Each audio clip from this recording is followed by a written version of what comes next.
हम लोग पढ़ेंगे मेटल की फिजिकल प्रॉपर्टी। मेटल की फिजिकल प्रॉपर्टी के बारे में पढ़ेंगे कि मेटल के क्या क्या कैरेक्टर होते हैं, क्या क्या प्रॉपर्टी होती है। पहली प्रॉपर्टी होती है मेल्टिबिलिटी। जो मेटल है जब उसे हम हीट करते हैं हैमर से, ठीक है, तो वो थिन शीट में कन्वर्ट हो जाता है, ब्रेक ना होके वो फैल जाता है, शीट में कन्वर्ट हो जाता है।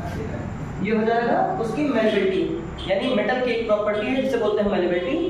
मेटल की मेल्टिबिलिटी प्रॉपर्टी की वजह से हम उसको थिन शीट में कन्वर्ट कर ले जाते हैं। नेक्स्ट आता है डक्टिलिटी। डक्टिलिटी मेटल की एक ऐसी प्रॉपर्टी है जो अलाउ करती है मेटल को वायर के फॉर्मेट में कन्वर्ट करने के लिए। हमारे घरों में जो वायर लगे होते हैं इलेक्ट्रिसिटी के, वो मेटल की डक्टिलिटी प्रॉपर्टी की वजह से ही बनाए गए होते हैं। नेक्स्ट आता है थर्मल कंडक्टिविटी। जैसे हम लोग रोटी खाते हैं तो रोटी किसी तवे पर रख के बनाया जाता है, हीट नीचे दी जाती है लेकिन रोटी ऊपर बनता है। इसका मतलब यह है जो तवा है वो हीट इधर से ले रहा है ऊपर को दे रहा है। इसका मतलब ये हुआ कि हीट उसमें ट्रांसफर हो रहा है। तो जिन चीजों में हीट ट्रांसफर हो जाता है उसको बोलते हैं कि वो थर्मल कंडक्टिविटी है, ठीक है। थर्मल मतलब होता है रिलेटेड टू हीट, यानी जो हीट को ट्रांसफर कर रहा है वो हीट का कंडक्टर है। थर्मल कंडक्टिविटी यानी मेटल, थर्मल का मतलब हीट का कंडक्टर है। मेटल क्या है? हीट का कंडक्टर है। जैसे कि एग्जांपल के आयरन बोल सकते हैं, आयरन को एक साइड हीट करते हैं तो दूसरे साइड तक गर्म हो जाता है। उसके अलावा जब हम लोग खाना बनाते हैं, चाय बनाते हैं, तो जो बर्तन रखते हैं नीचे से गर्म करते हैं तो उसका हैंडल तक गर्म हो जाता है, जबकि हैंडल पे उसका फ्लेम नहीं लगा होता है, ठीक है। नेक्स्ट आता है इलेक्ट्रिक कंडक्टर।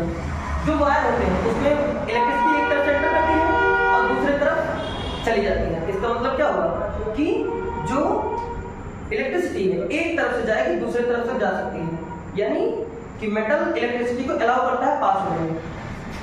इसी को बोलते हैं इलेक्ट्रिसिटी का कंडक्टर। और ये क्या होगा? कंडक्टिविटी होगा, ठीक, यानी इलेक्ट्रिसिटी को पास होने देते हैं। नेक्स्ट आता है लस्टर। लस्टर मतलब चमक, यानी शाइन।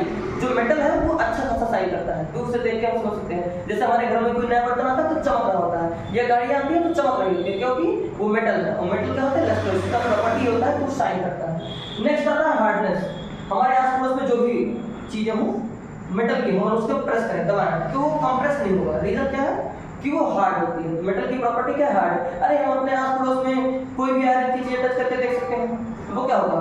हार्ड ही होगा। ये देखिए मेरे पास वॉच है, इसको मैं प्रेस करूं तो नहीं होगा, क्यों? क्योंकि मेटल का बना हुआ है, ठीक। हार्डनेस है। उसके बाद आता है स्ट्रांगनेस, ठीक है। स्ट्रांगनेस क्या होगा कि जैसे अच्छा हार्डनेस और स्ट्रांगनेस में थोड़ा सा डिफरेंस है। जैसे ये हमारे पास मार्कर है, इसको मैंने दबाया तो प्रेस नहीं हुआ, मतलब ये हार्ड है, लेकिन उसको तोड़ना चाहो तो टूट जाएगा। मतलब ये स्ट्रांग उतना नहीं है, हार्ड है लेकिन स्ट्रांग नहीं है। लेकिन हम आयरन की कोई चीज ले, कोई रॉड ले, प्रेस करेंगे दबेगा नहीं, क्योंकि वो हार्ड है, ठीक है। लेकिन तोड़ना चाहे तो टूटेगा नहीं, क्योंकि क्या है? वो स्ट्रांग है। तो उसकी ना टूटने की प्रॉपर्टी को बोलेंगे दोस्तों स्ट्रांगनेस, और ना दबने की प्रॉपर्टी को उसको बोलेंगे हार्डनेस, ठीक। उसके बाद आता है स्टेट ऑफ मेटल।